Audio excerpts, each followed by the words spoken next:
Data এন্ট্রির বেসিকের দ্বিতীয় ক্লাসে আপনাকে স্বাগতম। প্রথম ক্লাসে আমরা ক্লিপবোর্ড এবং ফন্ট এই দুটো গ্রুপের কাজ দেখেছিলাম। আজকে আমরা এরপর থেকে প্যারাগ্রাফ স্টাইল এবং নিচে পরে যেগুলো আছে আমরা এগুলো দেখব।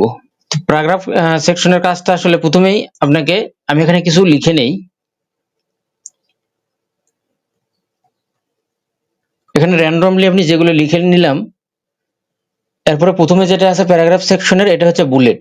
বুলেট হচ্ছে আপনারা এই লেখাগুলো দেখতেছেন, এই লেখাগুলোর পাশে কোনো একটা সিম্বল যোগ করা।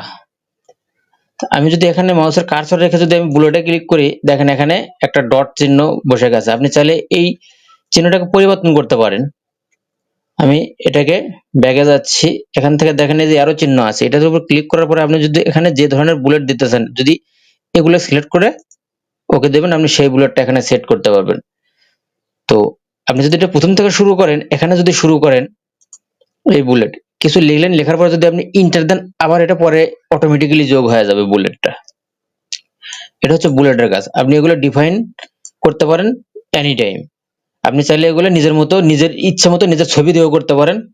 এরপরে যেটা আছে সেটা হচ্ছে নাম্বারিং। এই বুলেটের জায়গায় যদি আপনি নাম্বারিং করতে চান, আপনি পরীক্ষার কোশ্চেনে দেখেন নাম্বার দিয়ে প্রশ্ন লেখা থাকে, সেই নাম্বারিংটা হচ্ছে এইটা। আপনি এখানে মাউসের কার্সর রেখে যদি আপনি নাম্বারিং এ ক্লিক করেন, এখান থেকে আপনি দেখেন এখানে বিভিন্ন স্টাইলের নাম্বার আছে।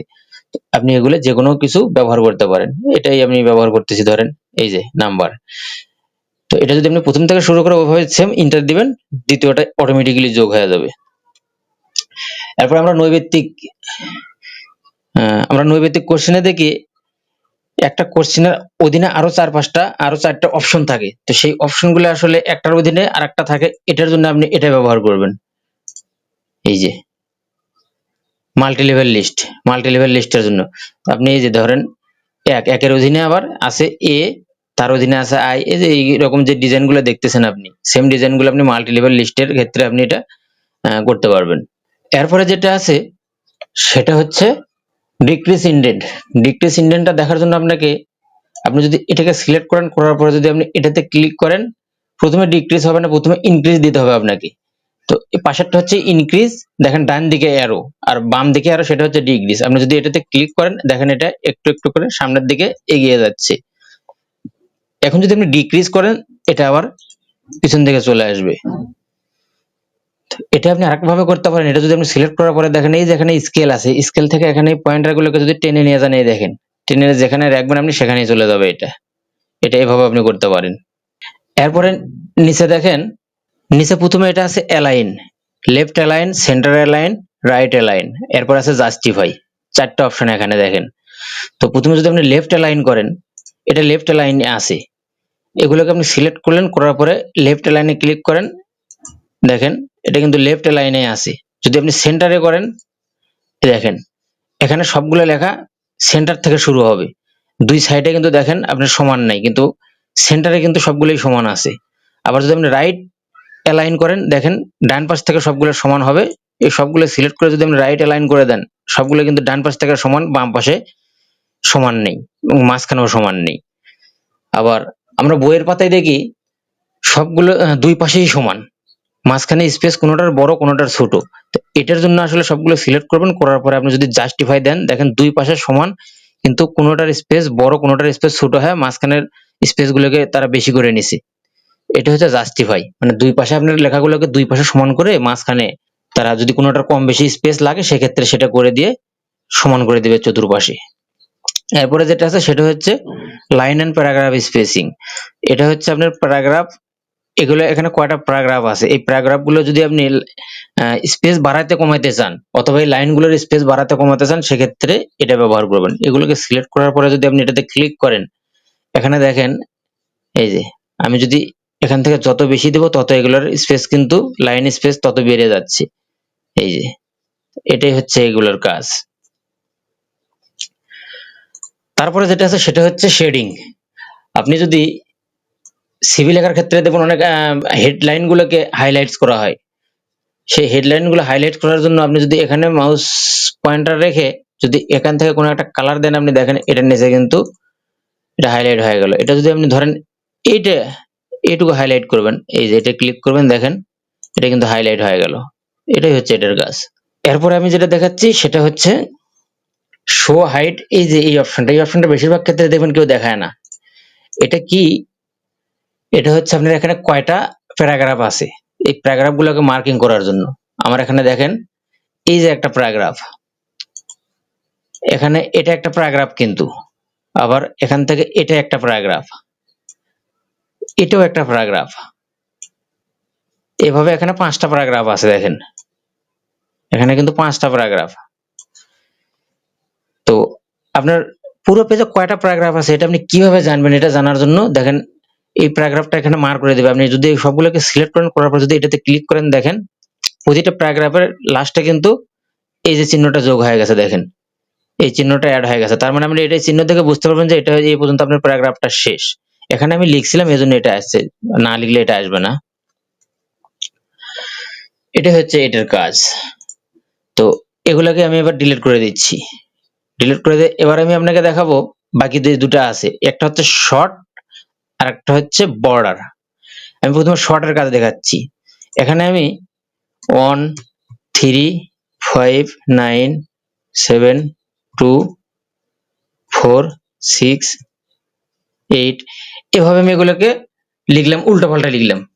এখন যদি আপনি চান যে না এতগুলো একটা পেজে অনেকগুলো লেখা আছে, একটা একটা যদি আপনি এগুলোকে সিরিয়াল করতে চান, 1 2 3 এভাবে সিরিয়াল করতে চান, তাহলে সেক্ষেত্রে আপনার কিন্তু অনেকটা সময়ের প্রয়োজন। তো এটা আপনি খুব সহজে করতে পারেন মাত্র এক ক্লিকের মাধ্যমে। এটাই করবেন আপনি, এগুলোকে আপনি সিলেক্ট করবেন, করার পরে আপনি কি করবেন, এই যে শর্ট এটার উপরে ক্লিক করবেন, করার পরে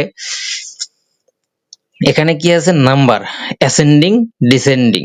আপনি যদি এই অ্যাসেন্ডিং এ থাকা অবস্থায়, এটা অ্যাসেন্ডিং এ থাকবে, এখানে থাকা অবস্থায় যদি আপনি ওকে দেন, দেখেন এটা এই যে 1 2 3 4 5 6 7 8 9 সিরিয়াল হয়ে গেছে। এখন যদি আপনি চান যে না আমি 1 2 থেকে না, আপনি বড় থেকে ছোটের দিকে সাজাবেন, সেক্ষেত্রে আপনি কি করবেন, এটাকে আবার সিলেক্ট করবেন, করার পরে আবার এখানে ক্লিক করবেন শর্টে, এবার আপনি ডিসেন্ডিং দিবেন, দেওয়ার পরে ওকে দিবেন। দেখেন এবার কিন্তু 9 থেকে নিচের দিকে আসছে।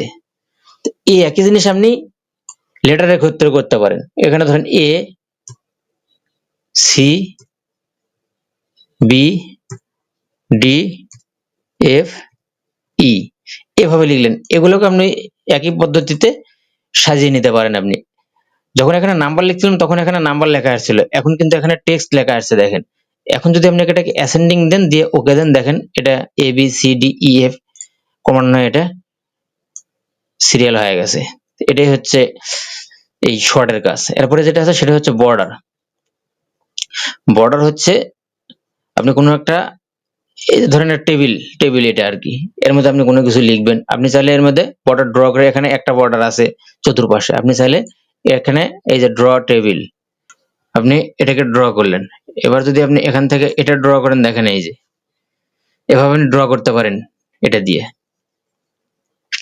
তো আমি ব্যাগে যাচ্ছি, এরপরে এখানে আছে অনেকগুলো অপশন। দেন টপ বর্ডার, আপনি যদি এটা রাখতে না আসেন, এটাতে ক্লিক করবেন, দেখেন টপে কিন্তু এটার উপর যখন আমি মাউস নিচ্ছি তখন টপের বর্ডারটা চলে যাচ্ছে, আবার যখন লেফট নিচ্ছি তখন লেফটটা চলে যাচ্ছে, রাইটে নিচ্ছি তখন রাইটেরটা চলে যাচ্ছে। নো বর্ডার কিছুই থাকতেছে না। অল বর্ডার দিলে চতুর্পাশেই থাকবে, আউটসাইড বর্ডার দিলে চতুর্পাশে থাকবে কিন্তু মাঝখানে কিছু থাকবে না। এরপরে যেগুলো আছে সেগুলো হচ্ছে আপনার স্টাইল। তো আমি এখানে আবারও র্যান্ডমলি লিখে নিচ্ছি। এবার এগুলোকে সিলেক্ট করার পরে যদি এখান থেকে যে স্টাইলগুলো আছে, দেখেন এখানে এই যে হেডিং টাইটেল, আপনি যদি এগুলোতে ক্লিক করেন, এগুলো হচ্ছে একটা স্টাইল, নো স্পেসিং, কোনো স্পেস নাই, হেডিং, হেডিং টু, টাইটেল, এখানে আরো অনেকগুলোই আছে। এখান থেকে আপনি যে কোনো একটাকে আপনি ব্যবহার করতে পারেন। এই যে এগুলো হচ্ছে এক একটা স্টাইল। যাই হোক, আচ্ছা আমি এটাকে ব্যবহার করলাম। এরপরে যেটা আছে সেটা হচ্ছে ফাইন্ড। ফাইন্ডটা হচ্ছে খুবই গুরুত্বপূর্ণ একটা জিনিস। এখানে দেখেন হেল্প লেখা আছে, এরকম আরো অনেক কিছু লেখা আছে। তো আপনি যদি চান হেল্পের পরিবর্তে আমি অন্য কিছু লিখবো, তো হেল্পটা আপনি খুঁজে বের করতে হবে। তো আপনি কি করবেন, এখানে যদি ফাইন্ডে ক্লিক করেন, করার পরে যদি আপনি এখানে লিখে দেন হেল্প, দেখেন আপনার হেল্প এখানে কতটা আছে সবগুলো কিন্তু হাইলাইট করে আপনাকে দেখাচ্ছে।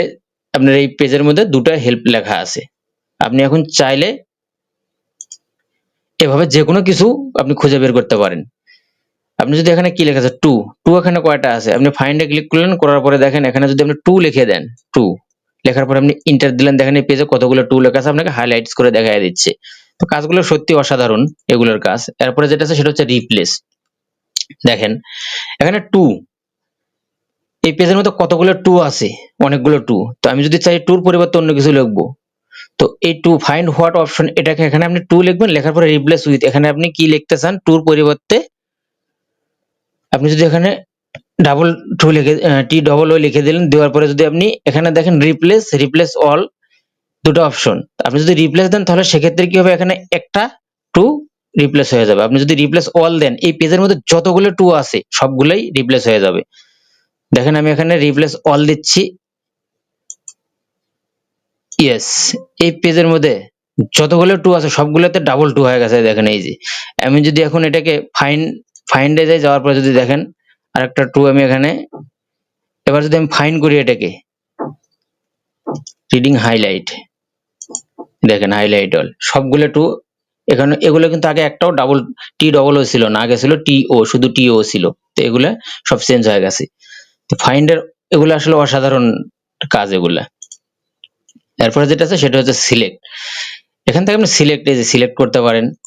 এরপরে যেগুলো আছে এগুলোর আসলে এখানে কোনো প্রয়োজন পড়ে না। এডিটর সেনসিটিভিটি ডেডিকেটেড, এগুলো আসলে এই যে রেকর্ডিং দ্বারা আপনি এখানে, অথবা আপনি যদি এটা বাংলা সাপোর্ট করে না, যদি আপনি ইংরেজিতে বলতে পারেন, তবে আপনার টেক্সট অনুযায়ী, আপনার ভয়েস অনুযায়ী এখানে টেক্সট অ্যাড করতে পারেন এটার মাধ্যমে আপনি। সেনসিটিভিটি এগুলো আসলে কোনো প্রয়োজন এখানে পড়ে না। তো যাই হোক, আমরা আজকে হোম ট্যাব শেষ করে ফেললাম। আগামী ক্লাসে আমরা দেখবো ইনসার্ট ট্যাব। তো আপনি যা কিছু আজকে আমি আপনাকে দেখাইলাম এগুলো নিয়ে আপনি বেশি প্র্যাকটিস করবেন। আপনার অভিজ্ঞতা যদি না থাকে আপনি কোনো কিছু করতে পারবেন না। আপনাকে ডাটা এন্ট্রি কাজের জন্য আপনাকে সবচেয়ে বড় যেই জিনিসটা আপনার প্রয়োজন সেটা হচ্ছে আপনার দক্ষতা। আপনার যদি দক্ষতা না থাকে, কারণ ডাটা এন্ট্রির কাজ আপনাকে যে দিবে, আপনি যদি ফ্রিল্যান্সিং এ কাজ করতে চান, আপনাকে বায়ার নিশ্চয়ই বাইরের কেউ হবে, ইউরোপ আমেরিকার কেউ হবে, তারা ইংলিশে কথা বলবে আপনার সাথে, বাংলায় কোনো কথা বলবে না। তো তারা আপনাকে যে ইনস্ট্রাকশন দিবে আপনাকে সেই অনুযায়ী কাজ করে দিতে হবে। আপনি কোনোভাবেই এখানে ভুল কোনো কিছু সাবমিট করতে পারবেন না। যদি বায়ার আপনাকে ব্যাড রিভিউ দেয়, আপনি হয়তো প্রোফাইলটা সামনের দিকে এগোবে না, থেমে যেতে হবে আপনাকে। তো অতএব খুব সাবধানতার সাথে কাজ করতে হবে ফ্রিল্যান্সিং এ। তার জন্য আপনাকে খুব বেশি দক্ষ হতে হবে। আপনি যত বেশি প্র্যাকটিস করবেন তত বেশি দক্ষ হবেন আপনি।